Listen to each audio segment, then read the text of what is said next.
Ever since this video came out, I've been avoiding it. I've been high on copium, but now there's no more avoiding it. We go. Nijisanji innovated VTubers. Yes. They were the ones that normalized streaming content. They were the ones that popularized live 2D use for VTubers. Alright. As an extension, lowered the barrier to entry for VTubing. And aside from this, they've also made certain VTuber niches viable. They were the ones that made male Guys, male VTubers were... Everybody roasted male VTubers before Luxiem came out. VTubing popular. They even started the idea of branching out to other countries to start overseas branches like Indonesia. A trend that even Hololive copied. No matter your opinion of Nijisanji. I mean, maybe Hololive already had plans to do that though before it came out. As a company, there's a reason why they're as popular and influential as they are.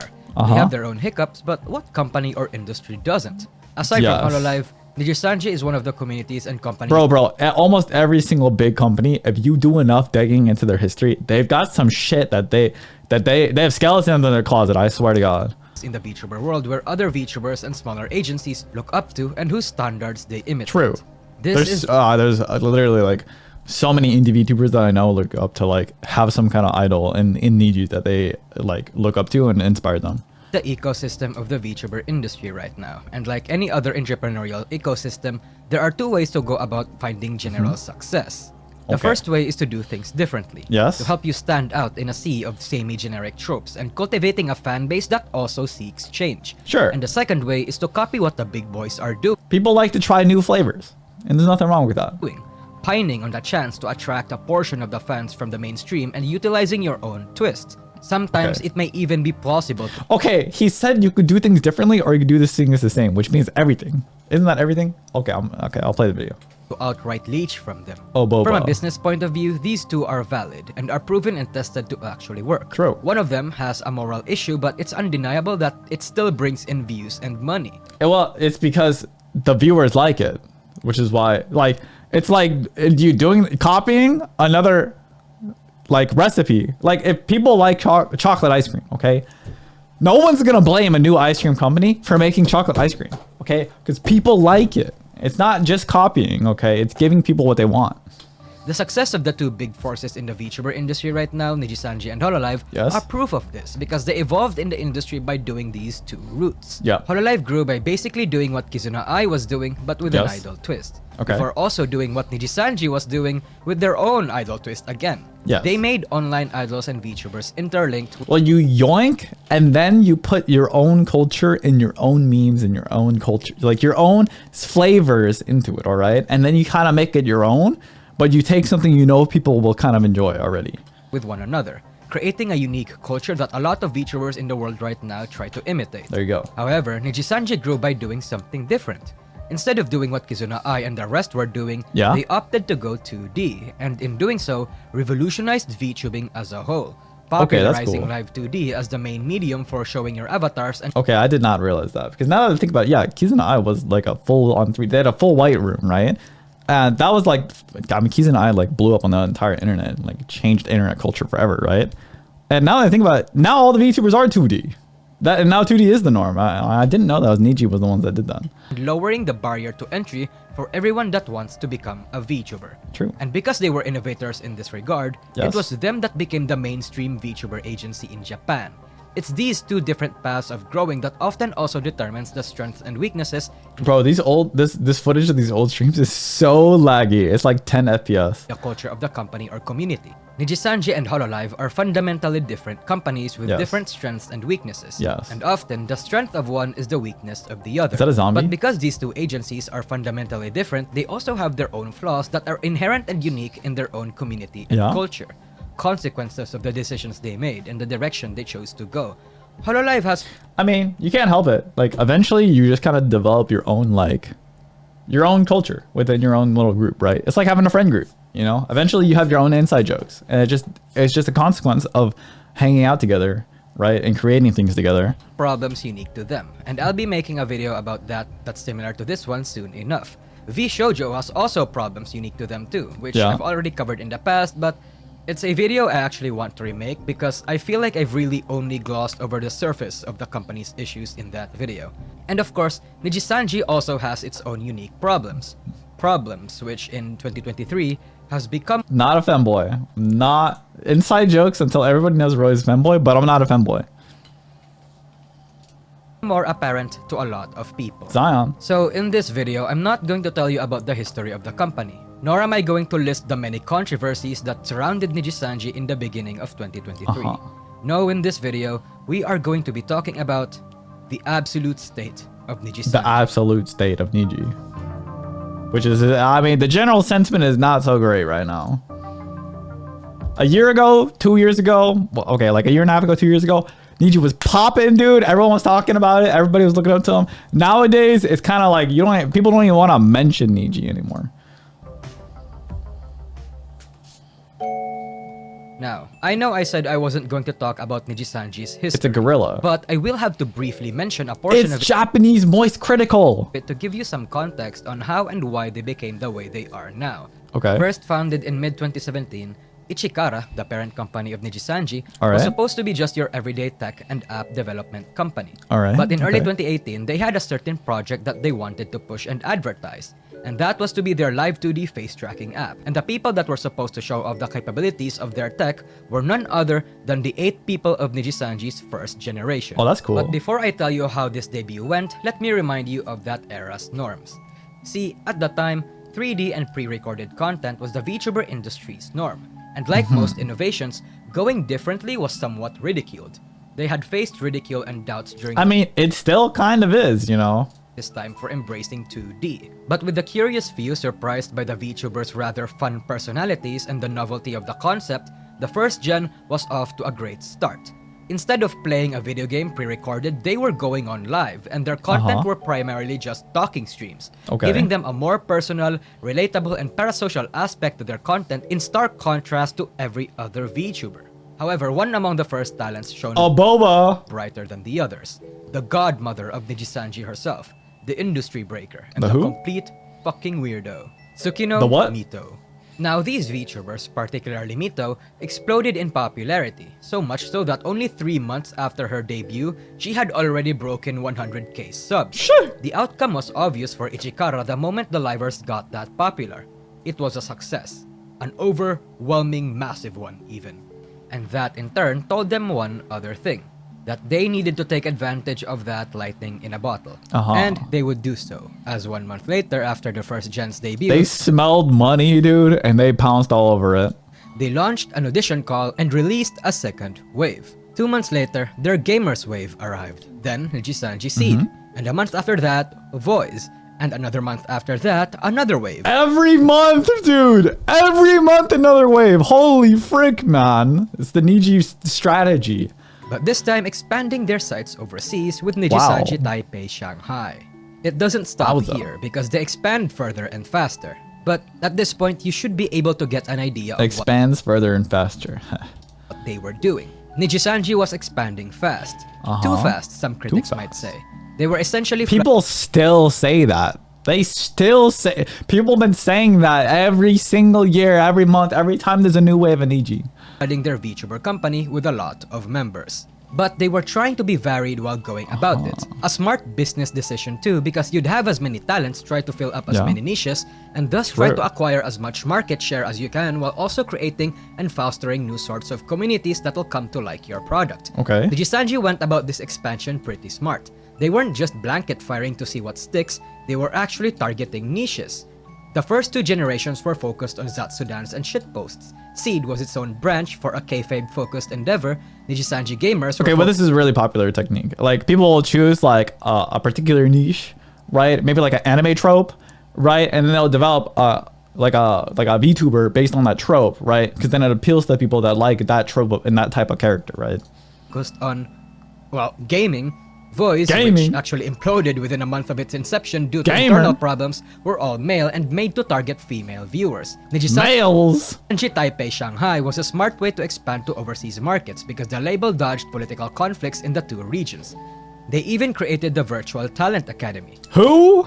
A course that specializes in training people to become content creators, and it's an endeavor that I think not many people give them enough praise for. And aside from that, they were making radio dramas, making music, voice acting. Without a doubt, they were doing something that not a lot of VTuber agencies were doing. expanding fast and expanding. I wonder if like a lot of the content was really like management driven, like like doing podcasts and like news and stuff like that, or if it was more like creator driven. Like they just brought so many creators on board, and then those creators just like had so much. There's so much creativity in the company now that they were like expanding into all these other areas because they wanted to do that, right? Intelligently. They had their own little culture, big events, and wild shenanigans. They pretty much founded the interpersonal relationships and culture that other VTuber agencies were going to follow in the future, Hololive included. But there is it's good for me to know that like, because people, even today, people are saying like it's hard to keep up with all the waves of Niji. It's interesting to see someone talk about the history of Niji and the origins of Niji and saying that it would have been hard to keep up. In fact, even harder to keep up back then, dude. One thing that they failed to address as the company expanded. Okay. And it was a problem so insidious that Nijisanji struggles to shake it off even today. All the dramas that plague Nijisanji is an entire clusterfuck that requires its own undertaking. Okay. So I won't be making a video about all of them, unfortunately, because I don't want to dig up drama from years ago that doesn't really matter anymore. In any case, as they were people love digging up drama on streamers, man. Expanding, one has to naturally gather resources, whether human or capital, to support their endeavor. You say the N-word one time, 10 years ago, and boy, you will get reminded of that shit forever and ever. By September of 2018, mere 10 months after Nijisanji was founded, they had already 66 members. 64 if you don't include the 2 voice members that decided to quit. That is a lot of people, and it already sets the environment for one massive problem. And it is in this problem that Nijisanji found itself ever struggling. The countless drama that you've heard from the company are all because of this. Favoritism.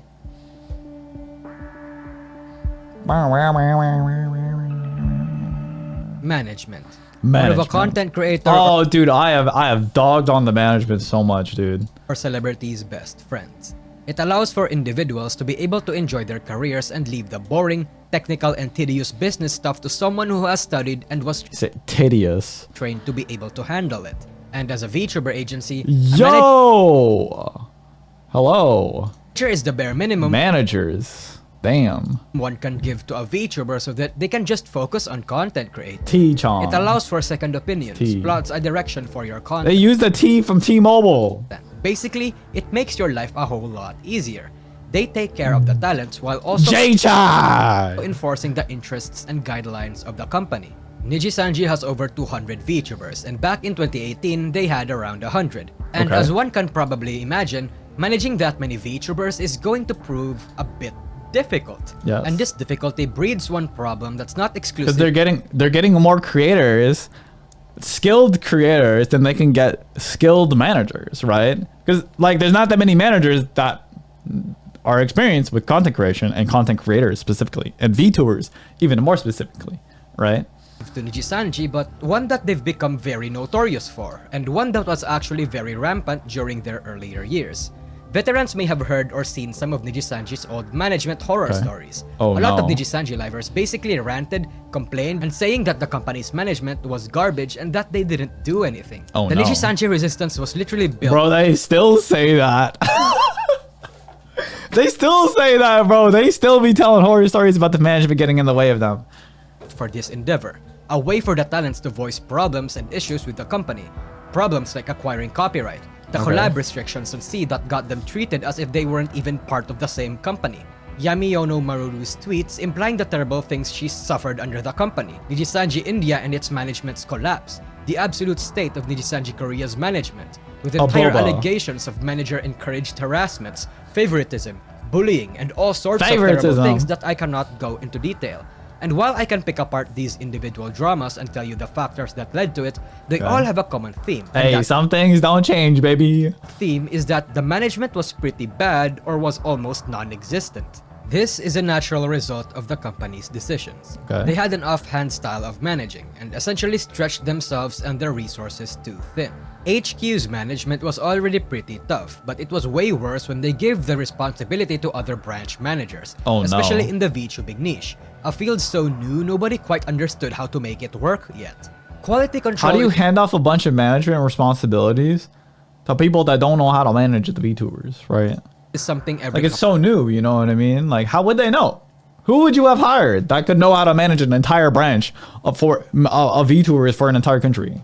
Company struggles when they expand. It's difficult to retain the same kind of management the main branch has and enforce similar rules. Or hell, even find Brother, content creation, there's so many different things that go into content creation, right? And depending, they might have an idea for a new project that nobody's ever done before, right? Now, not only do you have to manage a bunch of things in a new factor, like with VTubers and stuff, now you're managing a new project in a new sector for something completely new, right? So you have to be really good. You have to be able to think on your feet. You have to be able to get shit done, right? And you have to do it fast, right? Otherwise, it becomes a nightmare for everyone. Appropriate talents that would benefit the company the best. And it gets even worse when HQ tries to implement rules based on Japanese culture to non-Japanese that's branches. crazy, dude. NIjisanji Taipei Shanghai were the first example of this. They were essentially what I call progenitors of Virtua Real. Whereas Shanghai Taipei were a partnership with another company called Capsule, Virtua Real was a partnership with Bilibili.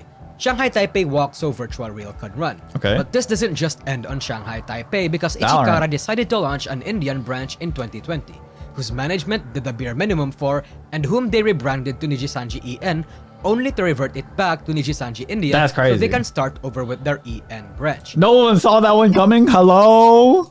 NIjisanji India walked so Lazulite can run. Then they merged with a failing Korean company and were able to pick up talents like Alice Mana and Nan Bora. However, they found out later that the company's management was actually terrible. It was an entire shitfest, and fortunately or unfortunately, depending on where you stand, they were merged with NIjisanji Indonesia. And while it was beneficial for KR as a whole, ID took somewhat of a hit.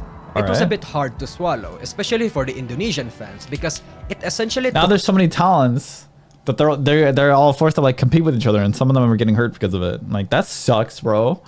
Away the branch's identity and distinction that made and the way they manage it, like it's not like another branch's success is also your success, right? It's not like everybody's success is bringing all of Niji up, right? But instead, like the different branches and the different members are actually like forced to kind of compete with each other.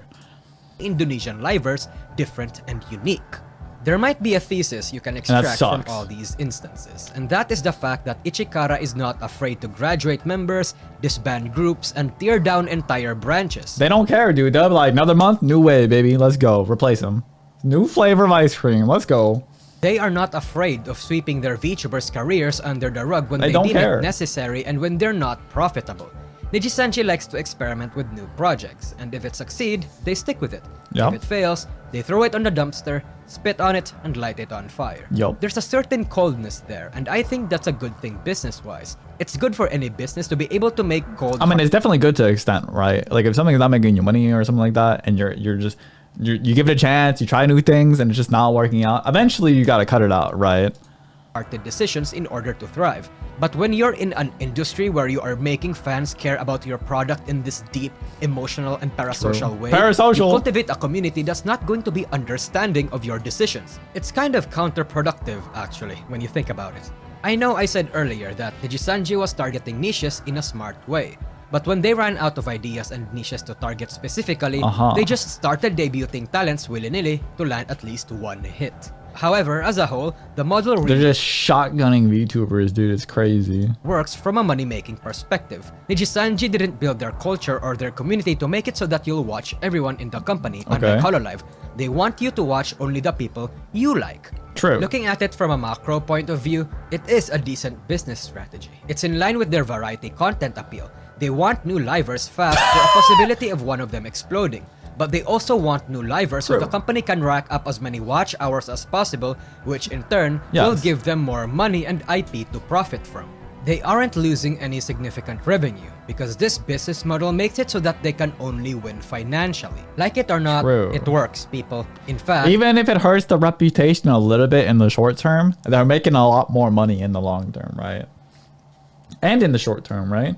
Just new branch, boom, new merch, pump that shit out of there, right? This was a model that made them so successful and very different from the big names of the industry in the first place. I mean, I agree that like, I think that like the company should put a lot more support onto the talents themselves, because the talents really, they make the culture, right? They make the company, like they pull in all the fans, they pull in the viewership, right? And they should like, in turn, be putting those resources towards like helping them with their projects. And yet they're just not, right?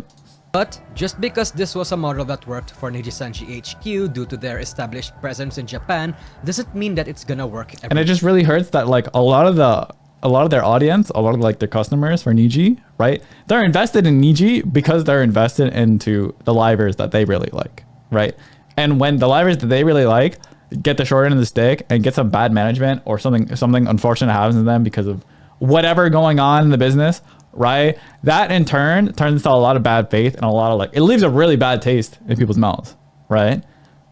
Where else? Aside from the moral problems that go along with it, which we'll get into more later, there are just specific and unique factors that make it so that it's a bit more difficult to work in overseas branches, especially in ones with cultures that the company isn't familiar with. Nijisanji chose to be hands-off in managing these overseas branches because they figured that delegating the task to someone that was more familiar with the culture was better and it's just less work. But the problem therein is that the branch leaders they chose so far didn't know how to integrate Nijisanji's own philosophy into said cultures, as we saw from all other overseas projects. Well, I mean, it's because Niji itself didn't really have a super strong like core philosophy and culture, right? Like Hololive, if you think about it, there's like, it's very cohesive, right? The vibe they give off, right? Think about the Niji vibe. It's not super ultra cohesive between like EN and JP, right? Like when I think of like different branches or even like different waves, I think of like each wave maybe having a particular culture or like a very specific vibe to it. But then like when I think of Luxiem, I don't think of Luxiem inside of Niji and like all of Niji. I just think of Luxiem as Luxiem, right? That they had. As long as they were pumping in money, HQ did not seem to care. And even if HQ didn't have anything to do with what happens in their overseas branches, it's still going to reflect badly on the company as a whole since their name is associated with the brand. There are just factors outside their main market that the suits of Nijisanji don't understand. And it's them being unable to determine these factors that made their older overseas branches tank. As for the English branch, well, we'll get to that later. In defense of Niji. Now, despite my ramblings about the problems that haunted Nijisanji, I think it's unfair for the company if we criticize aspects of their management that they've done their best to rectify. While Nijisanji had almost weekly drama back in 2018, HQ's management had acquired experience and learned to work through the hurdles that used to plague them. Back then, Nijisanji had a reputation of seeming like a black company among bystanders and even to some fans, but that perception had slowly eroded as time flew by. I mean, if you just like sweep it under the rug and you just keep on doing stuff, a couple of years, people just forget, dude. Or they just stop caring and they just move on. They're like, okay. G resistance just stopped because of the company's better conditions. Their experience of handling drama and making sure that their mistakes are being dealt with before it erupts into a full-blown scandal has allowed Nijisanji to sail rather smoothly come late 2020. I mean, there was still drama, don't get me wrong, but it was significantly lesser and no longer much of a big deal. At that time, it was Cover Corp's turn to be shat on by the VTuber community for being so incompetent compared to Nijisanji. But a comment I read somewhere put it succinctly by saying that Nijisanji had already gotten through those hurdles back when it was still... Yeah, with Coco, we're gonna bring up Coco again. Yeah, that was a disaster. A relatively smaller company, especially in the West, whereas Cover Corp had gotten similar problems when they already were becoming a mainstream force in the EN side. And as a result, they've gotten more attention and negative press. They were simply ill-equipped to handle those problems. Problems like these would only be exacerbated too by the fact that the VTuber... these are problems that like nobody's dealt with. You know what I mean? Like, these are new problems, right? This is all new back then. Like nobody's really like... There was no precedent for this, right? Keys and I didn't have like a ginormous VTuber company with like 100 VTubers in it and they could have just learned from all the mistakes, right? That didn't happen. This was new for them. Industry at this time was just an infantile industry. By the time these... It was new for the managers, but it's also new for the livers and is new for the consumers, right? Like the consumers didn't know how to deal with it either.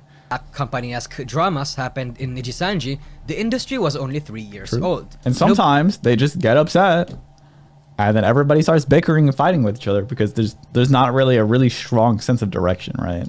But he had set the standards and set a path for them to follow. And again, Ichikara was doing things differently from more established companies like Activate or Entom. They had no guidelines, no rules, nothing to be able to use as reference on what to do and what not to do in the industry. All they could do was extrapolate by using similar industries like the music industry or use case studies like Activate's own mistakes. But as a result, they weren't able to anticipate specific problems that were unique to the VTuber industry or their own culture. It was only natural that they kept making all sorts of mistakes. As trailblazers for the industry, it was on them to make these mistakes so that other people can learn from them, most especially themselves. I mean, people like to people love to throw around the term parasocial, right? But it's like, at the time, like almost nobody used that term back then, right? Like 2018, 2019, 2020, like nobody said that. Nobody complained about like, oh, you're being parasocialism, blah, blah, blah, blah, blah, right? Developing parasocial relationships. Like the only few people that had experience with that were like Twitch streamers, right? And even then, like, dude, even new Twitch streamers today, you talk to a new Twitch streamer today, right? And you ask them about like horror stories they have with like parasocial viewers and stuff like that. Like almost none of them see it coming and are prepared for it, right? It's usually like something bad happens. They have some kind of bad experience. And then afterwards they've learned a lesson and then they're way more like on guard about stuff like that.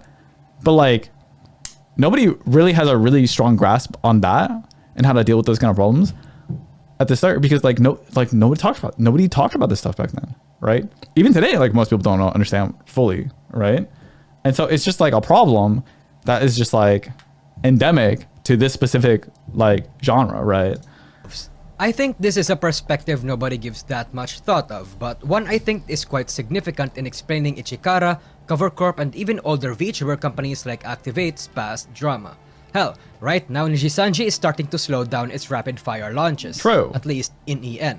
And their audition process actually doesn't take I don't expect that to last super long though. I think the rapid-fire launches will come back for sure. Weeks anymore, it takes entire months. They are actually taking their sweet time in making sure that the talents they debut are thoroughly inspected and would have some materials to show. And I think it's like, this is why I don't expect the managers to have a lot of experience with like dealing with like, for example, like let's say the managers have to deal with like parasocial viewers and like some kind of bad drama going around because of some kind of parasocial interaction, right? Like, first of all, they probably don't have experience with that, right? And like you could hire, maybe the manager or someone was like a Twitch streamer before, right? Very unlikely, because it's just people don't understand it, right? It's just so new, right? And it's also case by case, right? And internet drama is extremely stressful, guys. It's extremely, like, people will just spread whatever fucking lies they want to make up on the spot, right? And it will just catch on, and people will bandwagon on it to hate on somebody simply because they don't like that person. They don't care if it's true or not. Their debut, such as their group introduction songs. I mean, they could do better. For one, management helping the talents for a direction or ideas in their debut and helping them pay for the resources. Bro, this whole Zion like drama could have been avoided, man. All of it could have been avoided. It's just so dumb. Would be cool, but hey, they're a small indie company, Purisu understandu. But despite those hiccups, at the very least, it was better than how it used to be. I think NIjisanji HQ has done a good job addressing a lot of the managerial problems that used to plague them. But there's just some issues they can't escape from. Problems that started appearing when Niji EN exploded back in 2022. Problems reminiscent of the old ones, but with the EN culture's unique twist. Problems that in 2023 has all but made its presence known with a rather explosive entry. Gentlemen, let's talk about the present. While I've primarily focused on the managerial problems that the company had back then, it's time to give attention to the now. Most especially to Niji EN, the effects of a stretched out audience and the very human consequences of their cold business decisions. 2022 was Nijisanji's golden year. In fact, that sentence is the title of a video of mine that celebrated their success. Yo, Gorbunny, thank you so much for the 8 months. Thank you so much. At the end of last year, they've paved another niche for the industry and popularized a new market. They've also broken multiple records and set their foothold in the EN VTuber sphere and even in China, more strongly than ever. But with growth also comes setbacks, and there are just setbacks that leave a scar forever. Let's talk about... It's actually so shocking to me how much of the EN branch has... Like, their fan base is... So much of it is based in China. That's so mind-blowing to me. Drama for a bit. I myself have touched upon some of the branch's significant dramas, and despite my insistence and disapproval of being called a drama channel, it cannot be denied that the reason I got to where I am now was that I covered drama. And while guys, I know it sucks. People don't like to talk about drama, but people love to watch videos about drama. Most of my videos are far from negative drama content. It's crazy. My coverage. People will complain about talking about drama, Andes, right? Drama and Andy, right? And then they will only click on the videos about drama. Of drama are the most popular videos I have, and it's what most people know me for. Me being called a drama channel by those who don't follow me closely is a label of the community I am unfortunately unable to shed no matter what I do. But why am I talking about this? Because it doesn't matter how many videos you make about other topics. If people don't watch them, they will not label you based on the other videos, right? Tough, you ask. Well, it's because it's a problem that NIjisanji EN is experiencing right now. Livers like Finana, Enna, Hex Haywire, and most especially Luxiem and Vox. Luxiem is NIjisanji EN's golden goose, but rather quickly after their debut, a new fanbase gathered around. Bro, Luxiem was doing so well, and how do they not take care of Mista, bro? How? Who at management was like, bro, yeah, let's be hands off on this one. It's doing so well. If they're doing so well, instead of being all hands off, they should be like, yo, what do you need? What do you need help with, brother? What do you need help with? I will help. I will get it done. Whatever you need, you focus on making content. All that other bullshit, we at the management will take care of. How do they not go to them and say that, dude? They started to foster and attract female simps. And as a consequence of that, the air around Luxiem somewhat changed. So too did their behaviors to make themselves more welcoming to their female fanbase. As they became bigger and bigger, they started to be as parasocial with their fanbase the same way the fanbase were of them. A feedback loop was created. It's an issue that's not exclusive to Luxiem and the boys though. It's not just exclusive to corporate VTubers either. In fact, I'd argue and it's not just exclusive to VTubers. This is like all streamers. This happening is more common among female VTubers to their male fanbase. But people love to make the argument like, oh, parasocialism is greater in VTubers. Oh, parasocialism is greater in female VTubers. Parasocialism is greater. And then Luxiem comes, but people were like, oh, female VTubers are more. The same people made the argument that female VTubers were way more successful. And then Luxiem comes out and they're all just like, they all just go quiet. And they're like, oh, I don't know. I don't know. Did I say that? I never said that. Oh, yeah, I never said that. But like, it's just everywhere, guys. It's not particular, like who, and even if it is stronger in like, say, female corporate VTubers, like, come on. Like, that's just at that moment in time, right? Like that can change, right? It's just everywhere, right? And it's a feedback loop for sure. Like, it's not just the viewers being parasocial, guys. Like, the streamers themselves can be parasocial. You know what I mean? Unique problem that Luxiem had was that they didn't know how to handle this female viewer base initially. They did not know how to distance themselves from their fans. I mean, it's really hard. Like, I mean, I know everybody wants to like blow up on the internet, right? Especially like indie VTubers and stuff like that. They want to blow up and they want to be famous, right? But like, there's a whole host of problems that come along with that, right? When you get a massive influx of like fans and then a whole new culture starts brewing and stuff, people start talking about you, right? There's a lot of problems that come along with that.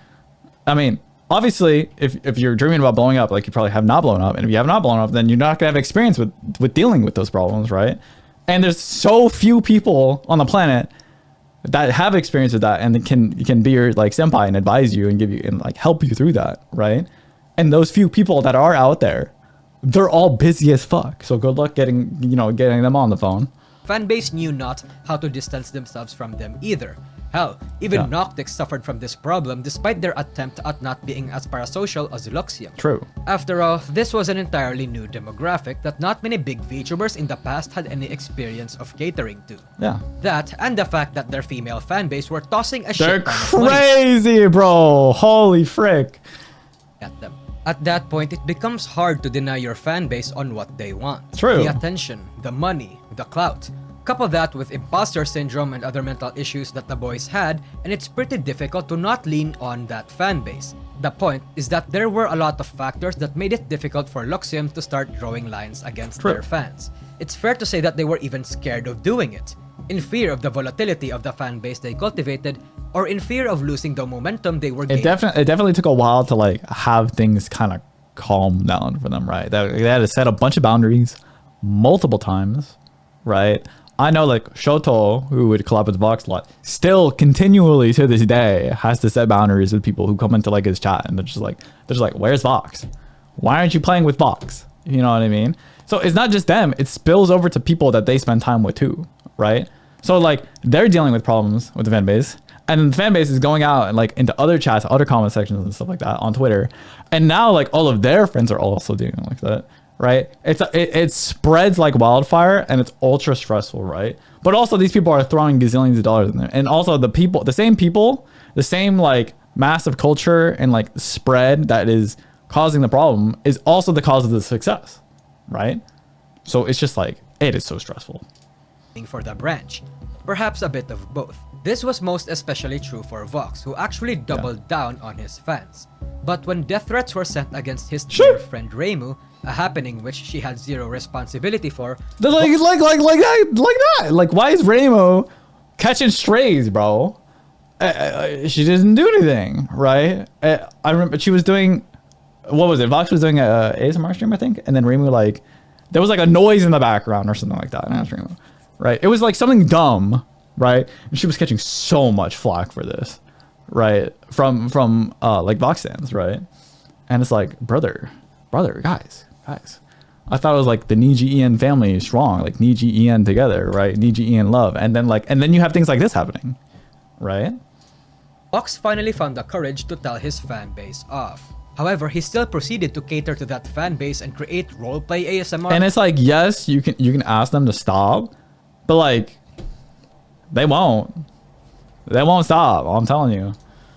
And tripled down on his parasociality appeal. Brother, when streamer says stop with the Akasupas, they don't stop, brothers. Going full ham on the boyfriend experience. And it is in this action that gained him the stigma among non-Vox Akuma fans that he's just a thirst posting Fujo baiter that only caters to horny women for money. Horny women. Even though that's not the case, and that the man himself is obviously it's not the case, but I mean, he does get flack. I can see why the flack comes his way for that though. Actually quite a talented entertainer. Ultra talented. It's this action and the many more that would follow that reversed the impression that a lot of people had of Niji EN and Niji EN fans. The consensus on Niji EN pre-Luxiem days were that Hololive were the more insane fan base due to its association with idol culture, while Nijisanji, since it's more general, was more chill. Yet all of that turned around in the blink of an eye. And I kind of like that, honestly. Like, I mean, obviously, as an American guy, like, I'm not into the whole idol culture, right? And a lot of my guy friends who especially aren't into like anime and stuff, they're really not into idol culture. Like, they don't get it at all, right? So having like VTubers that are not like idol VTubers, right? It seems it's a lot more approachable to this different demographic, right? These days, the gachis of both fanbase have roughly the same amount of lunacy, especially when it comes to things that their precious VTubers cannot and should not do. Just that Hololive members infuriate men and Nijisanji infuriates women. And even though that this was something that excluded the Niji EN girls, people just can't help but generalize. In any case, Luxiem and Noctix had found themselves in a situation where everyone that does not regularly watch them started thinking that they were nothing more but Fujo bait. Me personally, I think there's nothing wrong with Fujo baiting in moderation. I mean, hey, if Hololive girls can Yuri bait, why are we mocking men for gay baiting too? But regardless, this is how powerful... I mean, guys in the comment section, let's be real. Like, it's different. It's a little bit different. Impressions are on people. One's opinion, perception... I think like, yeah, especially like Yuri baiting, like in Western culture is a lot more normalized as well, right? So I can see why that doesn't get as much flack, right? Feelings for something can turn with just one action, with just one drama, with just one simple event, even if such impressions goes against their better judgment. And this is going to be an important theme for the video going forward. Opinion shifting against Niji EN. I want to expand more on the impression that people had for Nijisanji before they got this popular. Nijisanji had a rather favorable opinion in the eyes of VTuber fans that weren't exclusively watching HoloLive. While a lot of tribalistic HoloLive fans had the opinion that Niji EN wasn't really even a competitor, those that cared not for tribes had a really positive opinion of the branch. They had the impression that they were the underdogs, and 100%. Bro, 2022, bro, everybody loved Niji EN, bro. Everyone loved them so much. They were. The general VTuber fanbase and even some HoloLive fans themselves had the impression that HoloLive culture had a sense of restriction, inauthenticity, and strict regulation, as if their priority— Idol VTubers, guys. Idol VTubers do not do things that idol VTubers do not do. Was maintaining this absurdly clean idol image instead of pursuing content that stretched the borders of art and entertainment. Meanwhile, Niji EN were more free. A lot of the things that were off the table for HoloLive members, such as the freedom to collab with anyone easily, the ability to address and say certain things, and all sorts of content ideas weren't a problem to the EN livers. Niji EN didn't have the negative connotation and the toxic traits associated with idol culture. Gorilla. They were a blank slate, a perfect haven for VTuber aspirants to create something new. A place where a balance of clout— They were free to be creative until management came in and they said, no! No more creating cool shit. You're banned. And freedom. You want a new outfit? No. You want to do a tournament? Nope. Haha. Was achieved. Which was why when the collab of Ollie in Holo ID and Selene— Just go play Minecraft. Omega LOL. Of Niji EN was cancelled, backlash followed suit, and most pointed their fingers at HoloLive for stopping it. But when a lot more collab opportunities came up, it seemed more and more to many people that it was actually Niji EN's management stopping the collabs from happening in the first place. Now, this whole collab restriction drama was resolved some time ago with Regis and Alban's significant collab, and while there was no confirmation on which side actually stopped the collabs in the first place, the impression still remains that it was Nijisanji doing it. I wanted to bring this back because, like I said, people looked at Nijisanji as the underdog, and the collab ban highlighted the idea of HoloLive culture bad and Nijisanji freedom good that ran rampant among many people. It was an impression that was very popular among Nijisanji fans, especially the new ones. However, soon enough, that impression changed, as I've said.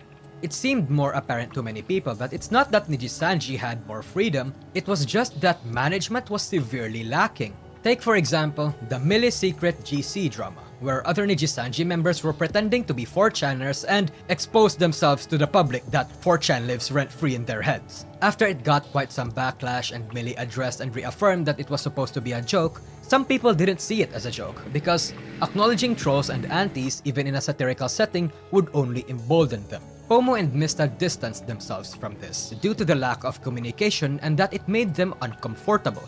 After this, Milli clarified that she actually did do the groundwork to let people know that the stream was happening, but evidently, not everyone got the memo.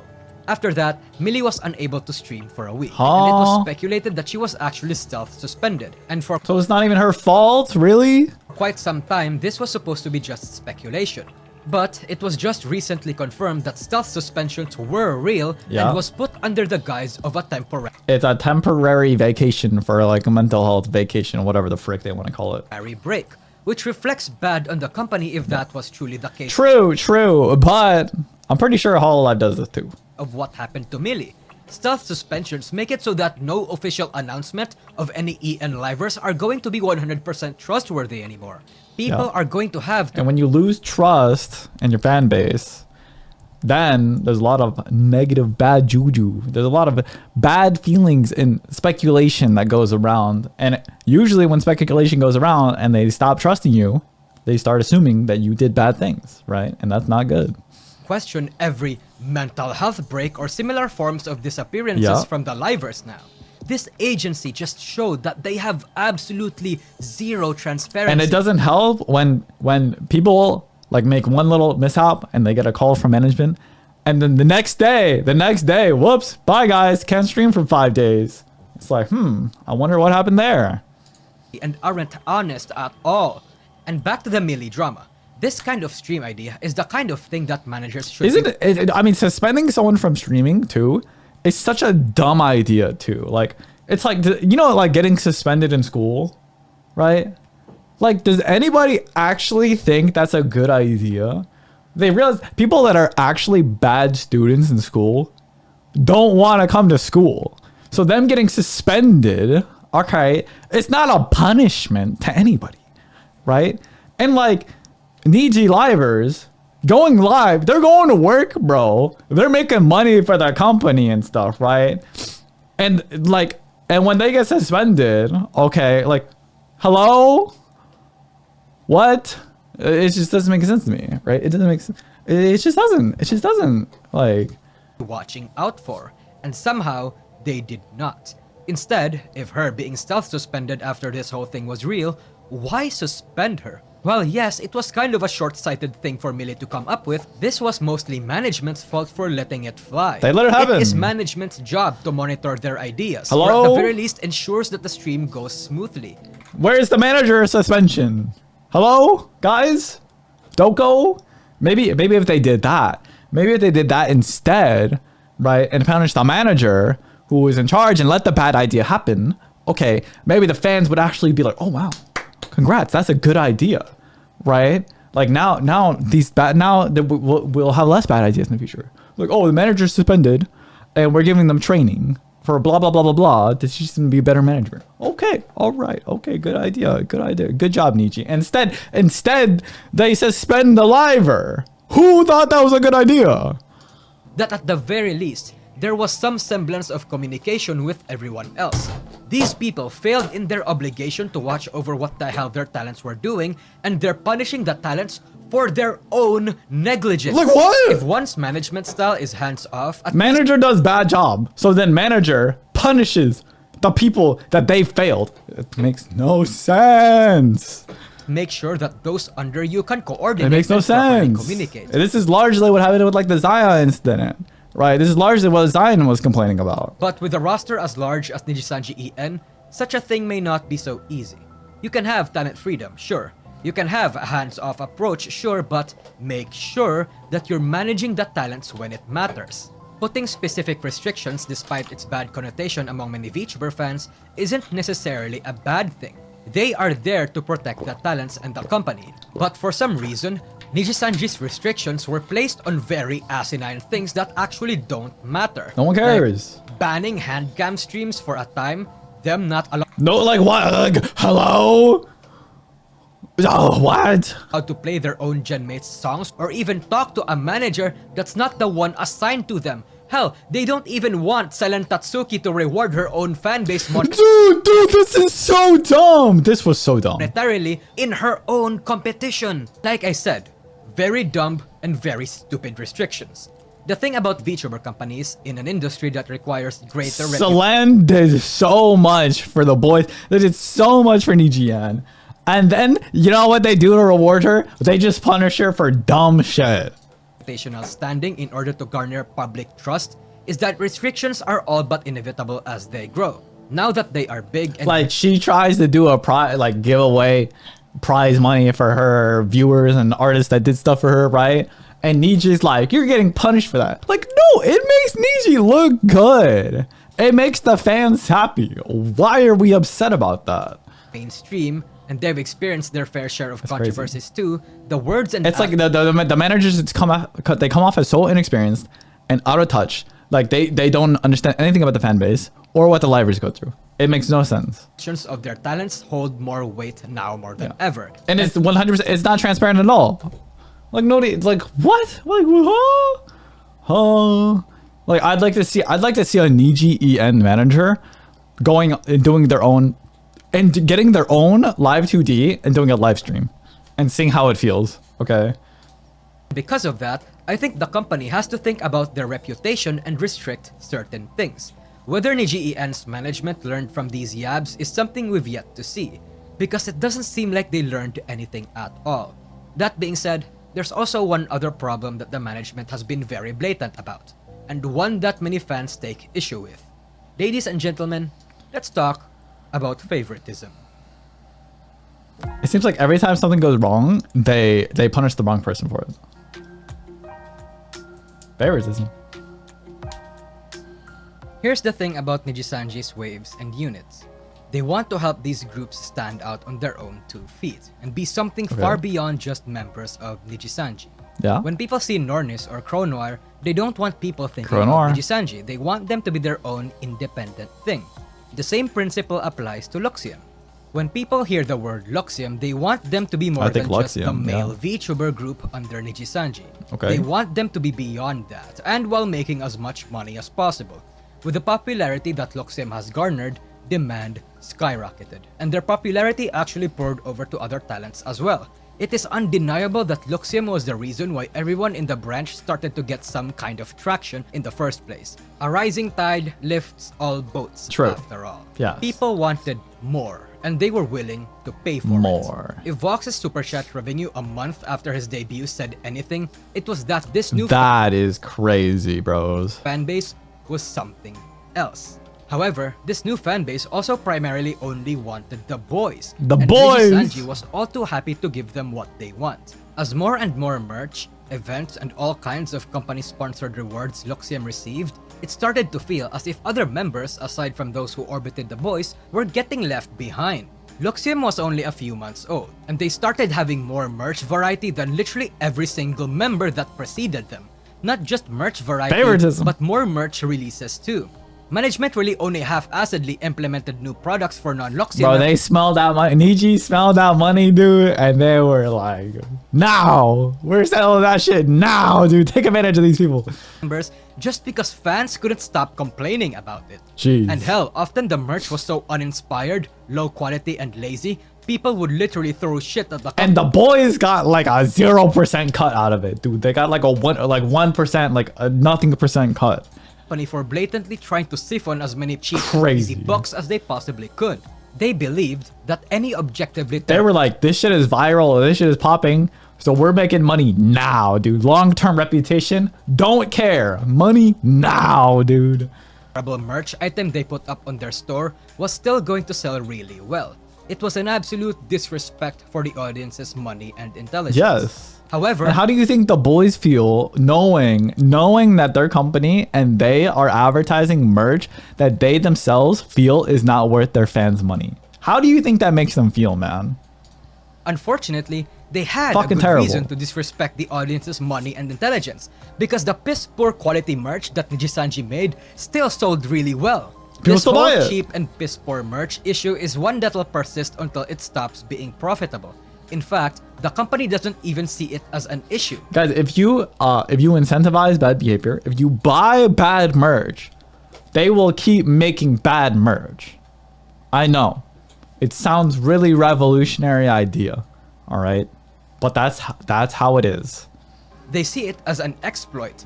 And this makes sense because the talents only get 1 to 2% of their merch's profits anyway. Crazy. With that in mind, of course they'd want to pump out more Luxiem merch. It was literally an easy money hack. They didn't want to deliver quality products, they wanted easy money so they can make that income report look the best it can. In any case, the favoritism for Luxiem was very evident, one that carried even to their projects. When Luxiem teased Jazz on the Clock, there was this week-long song and dance about it on Twitter. They hyped it to an absolute insane degree. But when did management ever promote the other group's project to a similar extent? Never. This was a controversy that drove a wedge between other members' as fan bases. Because although Nijisanji is doing its best to maximize profitability, there was a capitalist and moral problem in doing so. Just because people know that it makes sense business-wise doesn't mean that it won't feel like shit for the fans of other livers and the other livers themselves. The favoritism problem started to highlight the morally darker aspect of the company's very successful business model, that a significant number of livers inside the company cannot even receive a fraction of the rewards and a whole slew of other favors that the big boys receive. It's not Luxiem's fault, don't get me wrong. It's not like they asked to be the favorites, but god damn does it feel bad. The favoritism issue reiterated to the fanbase that Nijisanji again is not afraid to remove anything or anyone that isn't profitable. After all, it's the consequence of their business model. If you're throwing a lot of stuff to see what sticks, some aren't going to stick at all. And if they won't remove a talent or the talent chose not to be removed, they'll most likely be neglected. And whether the talents put up with it will be all up to them. It saturates the already existing fanbase and breeds envy, sadness, or feelings of unfairness in a lot of people. It does feel bad, not just from the fans, but also from other livers, like I said. In fact, this was a sentiment that other livers kept echoing multiple times as it happens. And while hierarchies like these are actually a very common sight among multiple companies and communities, remember, you are in the VTuber industry. An industry that has you making people care about your product in a deep, parasocial, and emotional way. And such people are inherently more biased to their individual Oshis rather than the companies they are in most of the time. So if their Oshis aren't benefiting from the Nijisanji renaissance that Luxiem created, then to them, such renaissance did not happen at all. Even if Nijisanji didn't do anything technically wrong, because they seem like they are quite open to the fact that a liver being neglected is a possibility, the fact that it's still even a possibility is what pisses people off. True. What makes VTuber aspirants want to join Nijisanji is the clout they'll receive and management. But if they can't even get that much... Why else do you join? It's because like with content creation, there's so many different aspects of content creation, right? So many different things. You have to like make thumbnails. You have to have a sound guy. You have to have a lighting guy. You have to have a camera set up, right? You have to have like a nice PC, right? You have to have like there's so many different things, right? You have to have nice editing. You have to have nice thumbnails, right? You have to make merch. You have to distribute the merch. You have to sell the merch. You have to advertise the merch. You have to make other stuff. You have to make freaking voice packs, right? Music videos, like original songs, cover songs, animations, stickers, GIFs. There's a gazillion different things you have to do, right? And so you join a company and you try to get management because you probably enjoy like streaming, and maybe you enjoy making thumbnails, and maybe you enjoy making like music videos or something like that, right? But then like all the other 20 things, right, that are like required, well, not really required, but all the other 20 things that kind of like come along with the package of like VTubers and stuff, and like the VTuber culture, blah, blah, blah, whatever you want to define that as, right? You probably join a company because you want help with all those other things, right? Because you don't like doing those things, or maybe you're not particularly very good at doing those other things, right? And it's just like, it's not the aspect of content creation that you really like, and the reason you get into it, right? So you join a company, and you join a company like Niji, and you're like, okay, the management, maybe I don't like making thumbnails. My thumbnails are awful. Okay.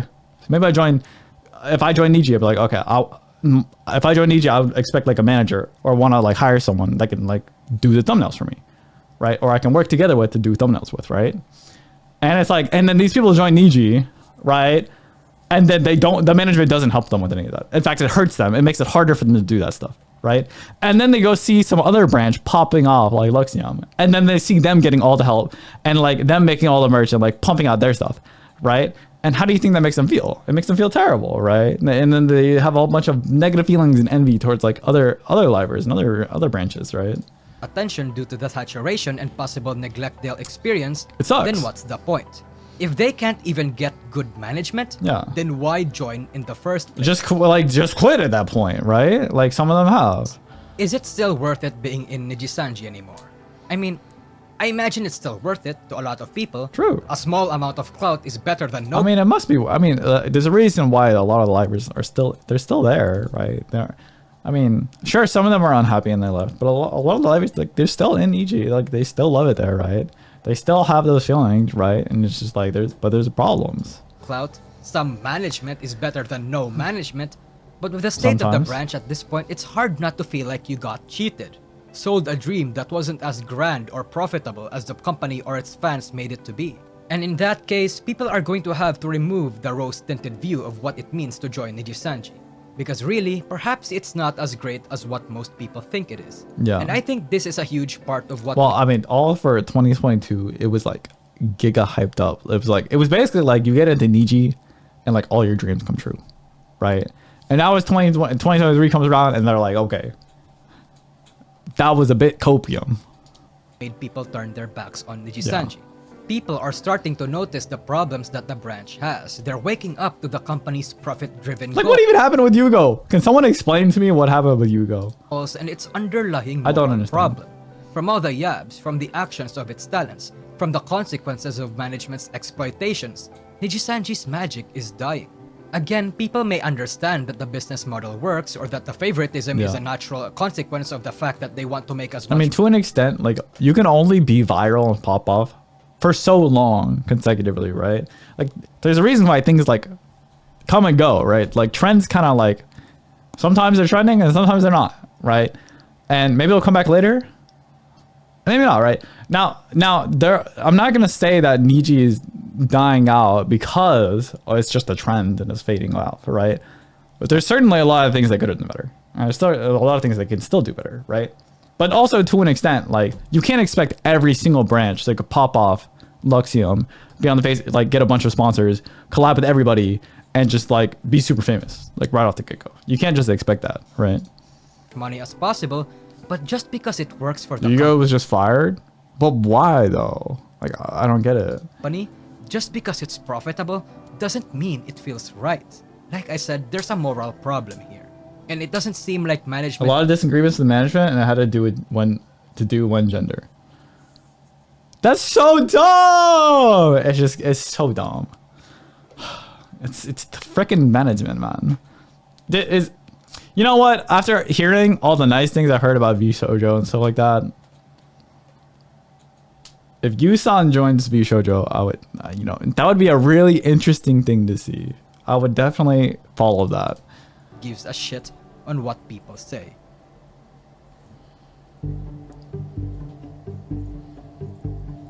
Tribalism. With Niji EN growing rapidly, it was natural that drama was going to happen that involves their fanbase. And just like the gachis of Hololive, they were going to be put under a microscope for the internet to tear apart and study. Again, one such example is the Vox and Reimu drama. Another is Mista's fanbase having issues with Mika just because they're good friends. That is dumb, bro. And another is Uki's own mods powered. Their collabs were so hilarious. I love their collabs. I wish there was so many more of those. Tripping, thirst spamming, and gatekeeping Uki from his own chat. Thirst spam. Since their community was growing, new fans that aren't familiar of the general VTuber culture flooded the Nijisanji community, and what came naturally was of course chaos and most especially tribalism. With the explosion of Luxiem, Hololive tribalists felt threatened that the spotlight of their favorite VTuber company was getting stolen from them. Meanwhile, Nijisanji tribalists who saw the Liver's numbers beat Hololive's for the first time in a while thought that this was going to be a turning point. And for new Nijisanji tribalists who didn't know about Hololive aside from the naysays of their own hug boxes, even more tribalism would be fostered as a reinvigorated disdain for idol culture and Hololive talents would begin to surface. This was both caused and amplified by the Discord leak drama that had the EN members seemed like they were trapped. Leak drama. Talking Holo Console, which led to Kali unfollowing. Not the trash talk and the private DMs. Some Nijisanji members. And while this situation was presumably resolved internally, as we've seen from Kali refollowing some of them back, the more invested Hololive fans haven't forgotten. And for better or worse, they aren't the kind of fanbase that forgets. They'll never forget that shit, bro. Salome's explosion also bred more of these tribalists, believing that she would be the Gura killer. Both Ailuna and Tempos debuting at the same time also lit some sparks. However, Hololive fans, especially the veterans, weren't just scared and threatened that Holo EN finally had some noteworthy competition. Guys, nobody has to be the Gura killer. There doesn't have to be a Gura killer. You know what I mean? Like, it's not a war. Hello? It's just you just want to make stuff for the viewers. It's not you're not at gunpoint with each other, bros. Had one other reason to feel a great disdain for Niji EN for, especially the boys. That reason is China. See, Luxiem got really big in China. Okay, well, when it comes to China, it does kind of become a war. Vox's debut in Bilibili got him around 1 million yuan. Bilibili. And naturally, that got the boys to cater to them in a way that they felt appropriate. The boys. Management even joined in and capitalized on the development, getting them to make their own Bilibili accounts, adjusting their content to be inclusive to the Chinese, and all sorts of things. And it is a smart business decision, and one that I actually don't think is an invalid decision to make. But people didn't like the extent of their pandering. As an example, Vox was in hot water for making a thumbnail using a Taiwanese artist's art and editing China's flag into it. It was out of ignorance, but it's still bad optics for Taiwanese and EN. Why didn't the manager catch that, huh? Hello? Come on, we should have seen this one coming. Fans. In any normal circumstance, this wouldn't have riled anyone up. I mean, in any normal circumstance, but there's definitely precedent for that one. YouTubers and VTuber companies engaging in different cultures in the hopes of connecting well with their fan base there is a good thing. uniting the world through waifu. There's another thing I learned is that with internet drama is that localizing something for a different culture is hard to do right. It's really hard to do right. You're gonna piss some people off in the process. And husbandos, as pretentious as that sounds, isn't that what companies like Hololive and NIjisanji claim their objective is? Hell, that's the reason why Hololive got so big in China and the rest of the world back in 2020 in the first place. But this wasn't a normal circumstance, for you see, China's reputation in the EN sphere is rather delicate. Not just because they are in a tense political dissension with different nations around the world, but because they have wounded the Because there's so much internet drama surrounding it, especially in the VTuber sphere. Live community. They were responsible for the hate campaign against Kiryu Coco and all the deranged anti-ing that Hololive experienced back in late 2020 and early 2021. Hell, for a long time now, China was the reason why people thought NIjisanji was blocking EN collabs from happening in the first place. But in Niji EN's defense, the same demographic that harassed Coco back then wasn't the same demographic that Niji EN catered to. True. The people back then were male Chinese fans who liked Hololive. It may be a slightly different demographic with a very similar culture. It's a slightly different demographic with the same culture. Okay, you know, it's the same demographic. Let's be real. Idol stuff. Meanwhile, okay, it's not. I know it's not, but like relative to the whole world, it's a fairly similar demographic. And attracted a female fanbase that doesn't even heard of Coco before. I'm sure there is some small percentage of overlap, but I also imagine that number isn't significant. Come on, it can't be that small. It can't be that small. Significant enough. There's a nuance to be had there. Just because they are from the same country doesn't mean they are from the same crowd. However, one can't deny the different sets of what is considered appropriate from this. Okay. I know we don't have the demographic. We can't pull up Coco's demographics, and we can't pull up Luxiem's demographics. And it's two different times. Okay, two different time periods, sort of. Okay, but relative to a global audience, relative to companies that cater to the entire planet, the whole sphere. Okay, if you're thinking about everybody on Earth, the demographic between the Coco antis, okay, and like the Luxiem fan base, okay, it's not that different. Fan base can be somewhat disruptive, especially if they are unfamiliar with the culture around VTubing. True. It was primarily the Chinese fans that were sending death threats to Reimu and caused that whole drama. And why am I not surprised? Hello? Why am I not surprised? I wonder if Niji Livers will still stream to Bilibili, because I heard China is making people with over 500k followers disclose their name. Oh, I wouldn't if I was them. The parasocial Mista drama with Mika too. Again, I'm not saying that them catering to China is a bad thing, just that it was a factor that divided the EN fanbase. Yeah. There's also one other thing. Aside from the Chinese fanbase, Luxiem... It's true. It was like, I mean, that would be very divisive to me too, because it's like, I mean, catering to female Chinese viewers, right? Like, I like Luxiem. I like Luca especially. I like Luca a lot. I pog a lot because of Luca pogs a lot, right? Okay, the boss is dope. I love the boss's design, right? But catering to that, to Chinese female viewers, right, would obviously not cater to me. It's completely different, right? So of course it would be divisive because it's completely different, bros. Attracted the Twitter crowd, a demographic on the internet that is the reason why Twitter's got quite the negative reputation. They have established a fan base that politicizes a lot of things that they do, even if there's literally nothing to be politicized about. True. Sonny being a cop? Oh god. Niji EN is so insensitive. People were upset he's a cop. He's 2D, brothers. He's two-dimensional. They know police brutality is a thing. It's like, he's 2D, brothers. Like, dude, the Luca, like Sunny art and roleplay, Minecraft roleplay, like cops and robbers type shit. That's hilarious. Just get over it. Mista mispronouncing a character's name. This is, dude. Okay, I'm sorry, but Tainari, Thainari, Tignari, whatever you want to say it, brother. Nobody pronounces this shit right. It was a joke for two. If you change the language, if you blame MiHoYo for this, because who came up with that name? And blame MiHoYo because you change the language. The voice actors also pronounce it differently in the different language packs. Okay, So why are you blaming Mista? Why are the antis coming after Mista? When even MiHoYo themselves say the name differently. Oh god, he deserves to be harassed and actually hard-doxed for being so uneducated and being so insensitive and racist to that particular culture. Racist. I could name more. I don't know. I can't, bro. I can't. The same people that are getting offended because he's racist towards Tanari's whatever Fox race Tanari is, okay? They're probably not even of that race. Like, Zion getting her address, ID, and dangerous personal info dropped by other Nijisanji fans during her suspension. Kind of more. Again, these are not a good look in the eyes of the general community. VTubing was supposed to be this comfy place where people can just enjoy waifus and husbandos. Yeah.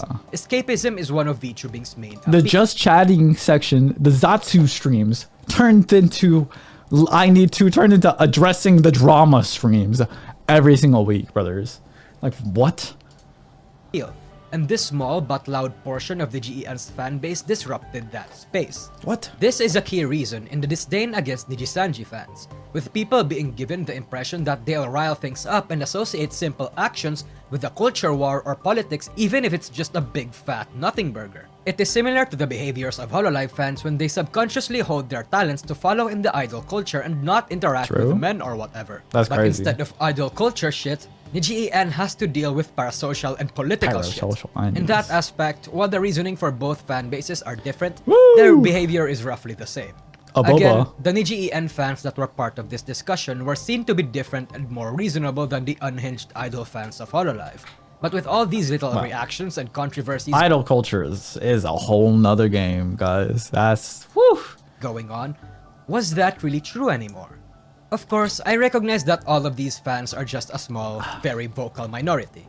Similar to how it's also just a small and vocal minority of Hololive fans that complains whenever their Oshis aren't being very idol-like and collabs with a male or whatever. Yet it doesn't change the fact that the sight of these very loud weirdos will still burn a negative impression or enforce an already existing stigma against Nijisanji, its members, and its fanbase. That's just how unfortunately the internet works. People only hear drama and will immediately assume things just for the sake of having an opinion. Bro, people don't care about the truth. They just they hear drama and they just pick a side, man. They already know what side they're gonna be on. And they just start, they get on Twitter and they just go to war, man.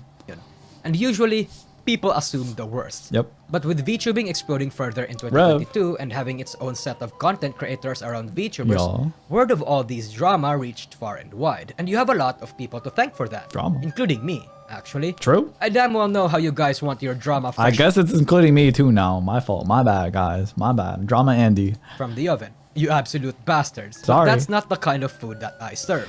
Guys, I may be covering drama. However, in the same argument that depressed Nousagi made, his most viewed videos are on drama, and my most viewed video on the second channel. This is my second channel, by the way. My main channel is Roy Zenith, but on Roy Zenith Plus, my most popular video. What do you know? It's drama.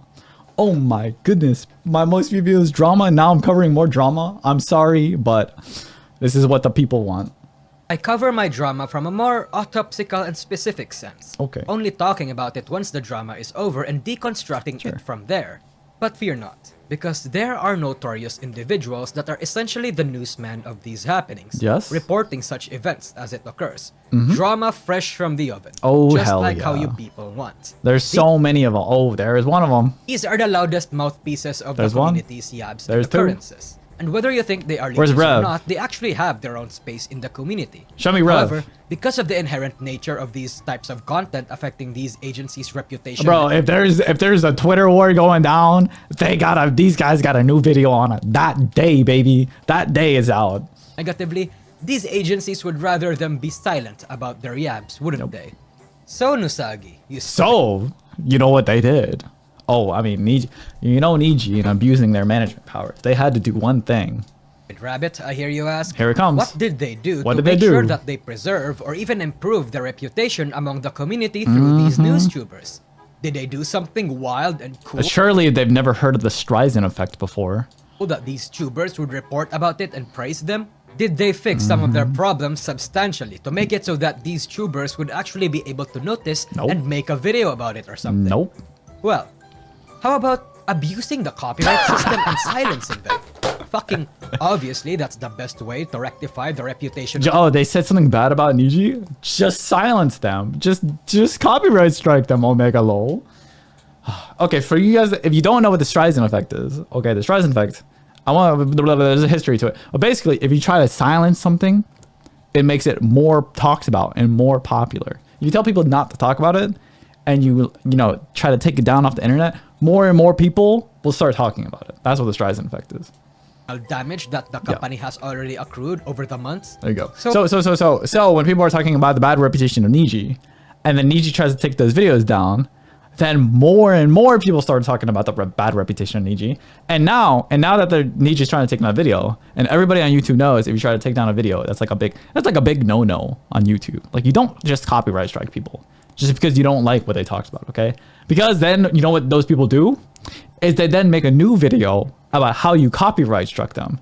And now they have more fuel to talk about your bad reputation, and they have more things to make you look bad.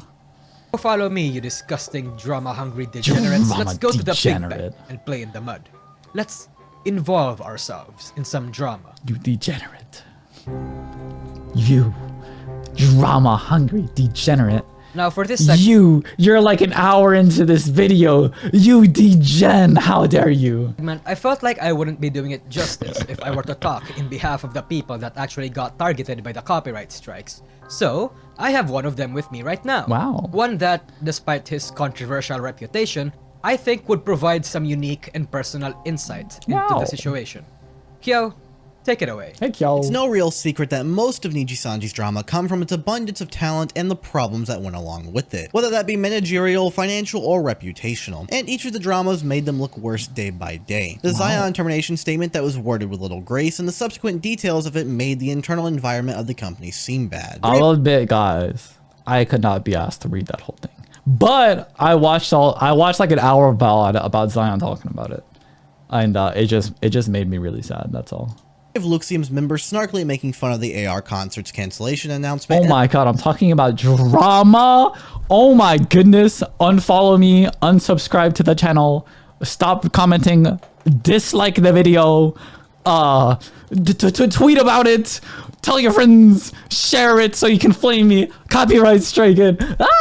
Oh my god, Roy's so evil. He's talking about drama. Announcement so poorly worded and executed, Selen and Pomu had to step in and clarify the truth, making management seem really incompetent not just because of the poor choice of words, but because of the lack of communication with the members. Management adding a liver and misspelled their name, which led to an anti taking the misspelled name, causing anyone to click on it to be brought to an account that maliciously doxed talents from the company. A mistake they didn't correct for a significant amount of time. Millie's secret group chat, an undertaking that either should not have been allowed or something that was monitored. Write the tweet, cancel me, dox me, fly to my house, fucking assassinate me, take down all my videos, hack me, freaking upload a new video with Niji propaganda on my channel. And communicate with other members tightly. Fucking copy my personality, turn me into an AI, turn me into a Niji liver, make me give permanent propaganda to Niji forever for the rest of my life on this channel. To its involvement with 4chaners of all crowds. Yugo's graduation that didn't even seem like a graduation, but more. I clicked the Roy channel for drama-free safe space. Oh, you're a VTuber. This is a just chatting Zatsu stream. How dare you cover drama? More of a termination, and now more recently the response from Zion Lonzo, who not only confirmed a lot of bad speculations that surrounded the company, but also made the internals of the branch look worse than it initially was. There are so many more instances of management screwing up and making the company as a whole look terrible, which led to Nijisanji as a brand being damaged. That in turn made them play damage control, striking my channel and False ID's channel. Of course, this didn't actually work in their favor, considering False and I both got the strikes removed and tons of people revolted against the company. But why did they think it was necessary to do it in the first place? Because they believe False and I are damaging their brand by talking about their mishaps and drama. Because their management is so dumb, dude. However, if you actually take the time to look at the views on our channels compared to the amount of views their tweets announcing them get, it's astronomical. False and I may play a part in informing people, but in no way are we damaging the brand by simply covering mishaps that millions of people already know about. But and in their attempt to protect I'm damaging the brand. I love some of the Niji livers, man. But I'm out here making a video calling Niji all the management dumb as frick, man. I'm definitely damaging the reputation. Company's brand image, they made themselves look absolutely worse. Like, dude, I love the livers, man, but I can't bring myself to buy the merch, man. I can't, not after all of this stuff. Also, you have no idea how many times Kyo and I actually had to remake this part, because there was literally new Nijisanji drama every week. It seemed like, more recently, the whole thing where Nijisanji members aren't even allowed to receive their golden play and silver button, literally the physical manifestation of their hard work, and they're not even allowed to hold it physically. Bro, I'd be so pissed, dude. I would be so pissed. Oh my god, if I was in their shoes. It would just be tucked and locked in some case somewhere, only to collect dust and to celebrate Nijisanji, the company's achievements, but not Nijisanji livers themselves. At this point, all of the drama so far wasn't... Yeah, my massive influence, dude. I'm gonna have such a... the Niji management's gonna be upset about this one, yeah. This video, with my 500 views or whatever. Really even surprising to a lot of people that paid attention. A lot of people actually had some idea that some of these terrible conditions in EN was true. Hints were being given out by the talents. Some of them would even accidentally or even intentionally voice their grievances to the public and confirm some information. So as was mentioned earlier, the dream of being... Brother, they were getting griefed so hard that should just be leaking out in the streams, bro. They're just like, they're talking and like, you know it's on the top of their mind because they're in that Zatsu stream. They have a zillion chats going up, super akasupas, everything, right? And they're like, oh boy, I gotta get this one off my chest, yo. Nijisanji isn't as grandiose as they made it seem. And while the public doesn't know exactly how many people are being burnt out or feel exploited by the company, we can damn well be sure that even my boy Luca had to make a video I got clipped talking about this stuff, man. It just makes me sad, dude. A significant number of them are. Especially since it seems like quite a few talents aren't having fun in the company as much as they used to. One has to ask, what does Nijisanji stand for? Is it for the freedom of the VTubers? Because we've had quite some issues with that one, don't we? Is it to provide... The problem is, when people think of Niji now, like they just think of they think of pumping out new waves, and they think of bad management, dude. It's so dumb. An entertainment space for fans just to enjoy their Oshis, because that space is getting disrupted seemingly every 2 weeks. Yeah, true. Or is Nijisanji solely and primarily just a means to make money? Just go enjoy your Oshi, and then I guess that's it. Like, I don't know. A capitalistic venture whose prestige is a mere mirage to take advantage of the starry-eyed, the passionate, and the desperate. A company that would rather silence its own talents and community members just to maintain their own... VTubers are products. They are not human. There is no human behind the product, guys. I'm just a 2D boyo. Okay, there's nothing else there. Already cracking public image. A means to platform profitable and vulnerable VTubers, but discard those that aren't. Yeah. People have literal 2D AIs, and people treat them nicer than the management treats some of the freaking talents, man.